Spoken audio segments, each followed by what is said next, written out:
Hello नमस्कार दोस्तों, कैसे हैं आप लोग। आशा करते हैं आप लोग अच्छे होंगे। देखिए, ग्रामीण डाक सेवक का जो सेकंड मेरिट लिस्ट है ये कब निकलेगा और कितने परसेंटेज वालों का ग्रामीण डाक सेवक का सेकंड मेरिट लिस्ट में यहाँ सिलेक्शन होने वाला है।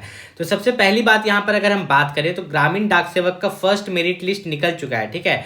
और जो फर्स्ट मेरिट लिस्ट में जो कटअप गया है, मेनली अगर बात करें जनरल वालों बच्चों के लिए, ठीक है, ओबीसी वाले बच्चों के लिए, एससी वाले बच्चों के लिए और एसटी वाले बच्चों के लिए जो फर्स्ट मेरिट लिस्ट में कटअप गया है, याद रखिए पहले मैं फर्स्ट के बारे में बात कर रहा हूँ, फिर मैं आपको सेकंड मेरिट लिस्ट का कटअप बताऊंगा, ठीक है। तो फर्स्ट मेरिट लिस्ट का जो आपका कटअप गया पता है कितना गया है? 95 से लेके 100 के बीच में।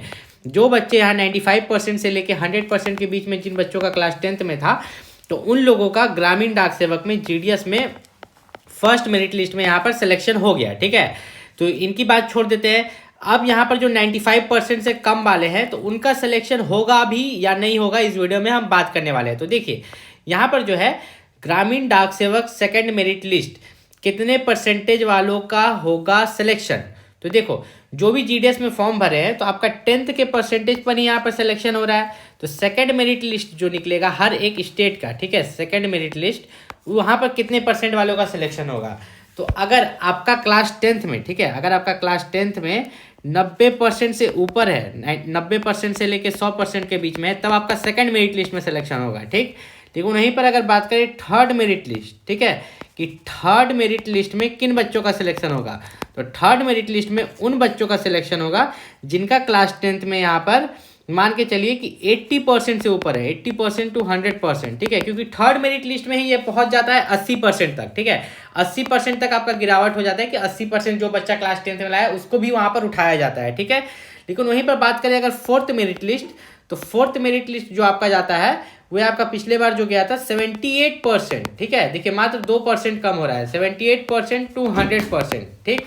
फिर जो बचा खुचा फिफ्थ मेरिट लिस्ट निकाला जाता है, अधिकतर हर स्टेट में फिफ्थ या 7 मेरिट लिस्ट तक निकाला जाता है। तो मैंने फिफ्थ मेरिट लिस्ट को जो देखा है वह आपका 60% पर भी सिलेक्शन हुआ है, ठीक है।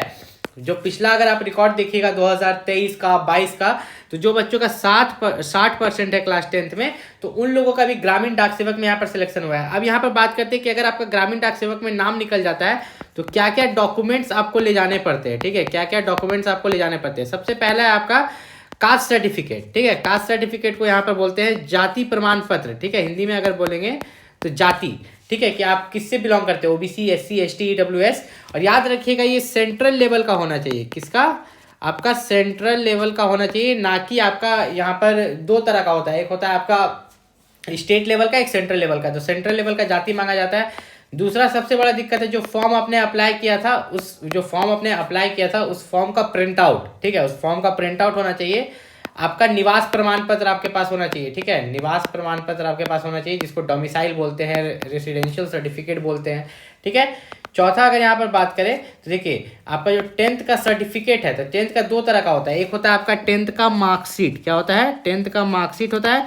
दूसरा होता है 10th का पासिंग सर्टिफिकेट या प्रोविजनल जो भी है वो, ये दोनों आपके पास होना चाहिए, ठीक है। 10th का मार्कशीट और पासिंग सर्टिफिकेट, तो इतना डॉक्यूमेंट तो मस्ट है कि आपके पास होना ही होना चाहिए, ठीक है, अगर आप ग्रामीण डाक सेवक का डॉक्यूमेंट वेरिफिकेशन के लिए जा रहे हैं। और सेकंड मेरिट लिस्ट यहाँ पर जो निकलेगा आपका, तो आज आपका हो गया 23 मार्च, कितना हो गया? 23 मार्च। तो आपका 31 मार्च से पहले यहाँ पर सेकंड मेरिट लिस्ट ग्रामीण डाक सेवक का जारी हो जाएगा। चैनल को सब्सक्राइब करके रखिएगा। मिलते हैं अगले वीडियो में, तब तक के लिए नमस्कार।